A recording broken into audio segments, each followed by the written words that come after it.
It's my fifth book, and it's the best I've ever written.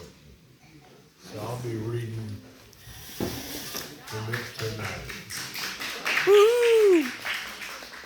You know what? You guys are the heart of America. This is down home. It don't get any better than this right here. That's right. And I thank Orrin Moore for giving us the facility to do this. I mean, God bless everybody.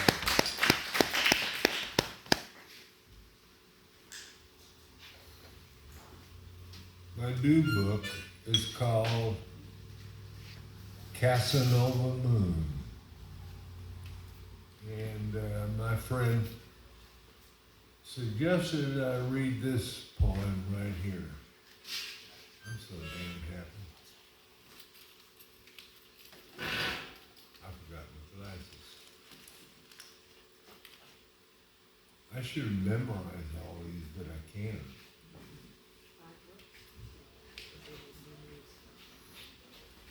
Guys will all be on YouTube, you know.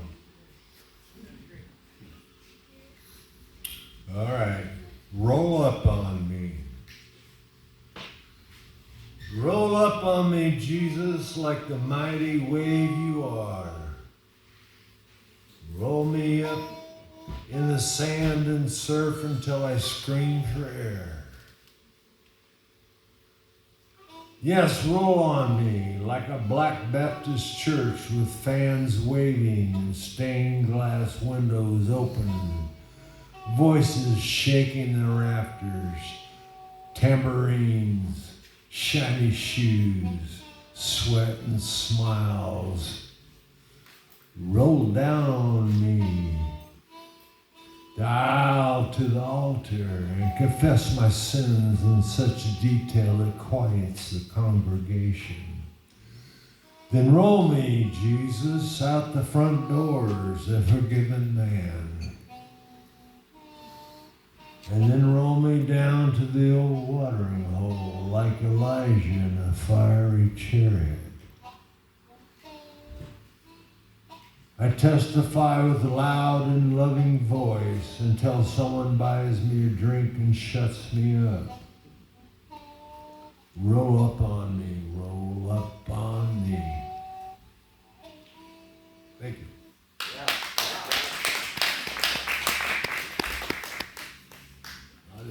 I'll just go to the next page. The saddest thing I ever seen.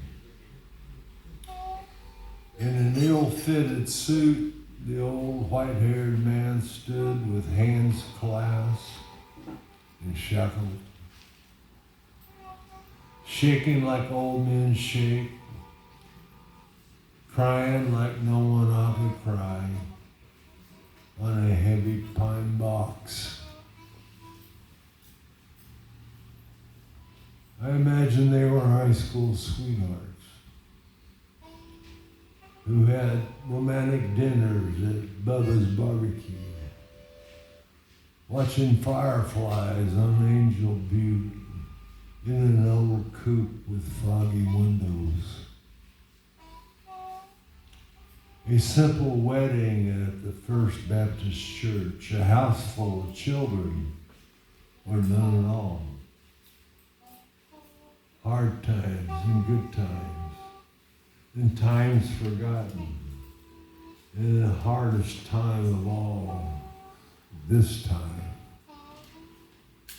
I had to turn away and climb back on my back row while the shaking deputy led the man away from the casket. I said, that's the saddest thing I ever saw.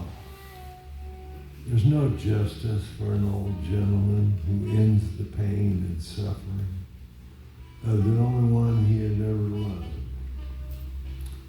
It's the saddest thing I ever saw. Yeah, pretty bad.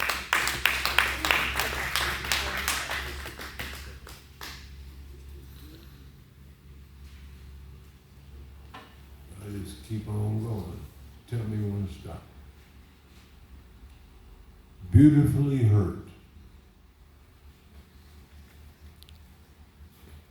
I sit and write. Sometimes the words drip like old faucet. Other times they pour out like an open wound and down my leg, puddling on the floor. The words and sentences get better, but not great. It drives me to explain everything. If I could write an autopsy of the living,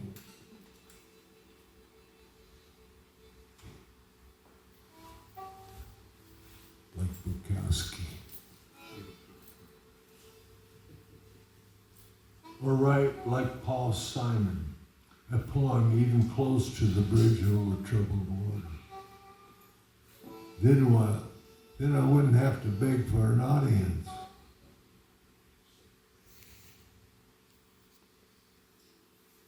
Wasting stamps.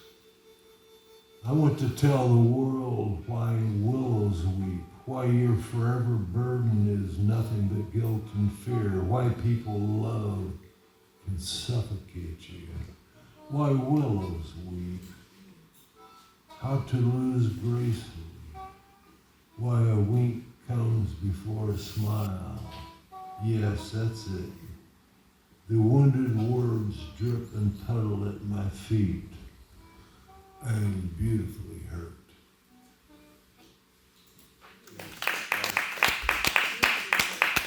My time up. Yeah, you have another one? I kept us here all night. Well, you asked about your time, and I know we're sensitive to that, so we have time for another one. I like this one. I wrote this in Brussels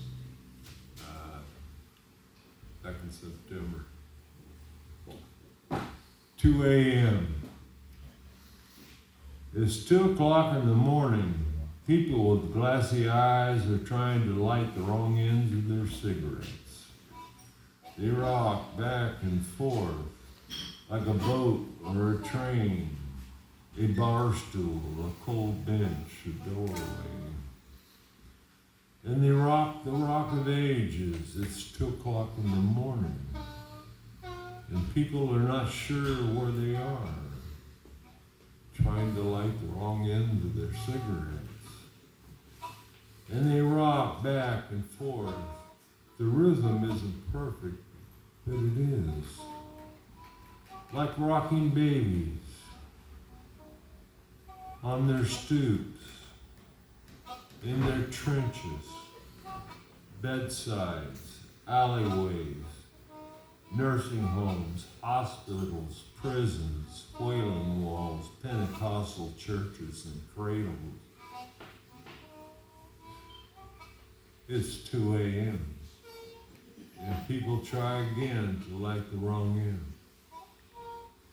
It's uncomfortably quiet. Like rocking is a pacifier, a nearly perfect rhythm tells them, compels them. They are alive and must endure longer. It's the rhythm of the saints. It's the heartbeat, the music. And when the rocking stops, it's 2 o'clock. And the sands of time fall silently through a bottomless hourglass. Glassy-eyed people try to light the wrong end of their cigarettes. It's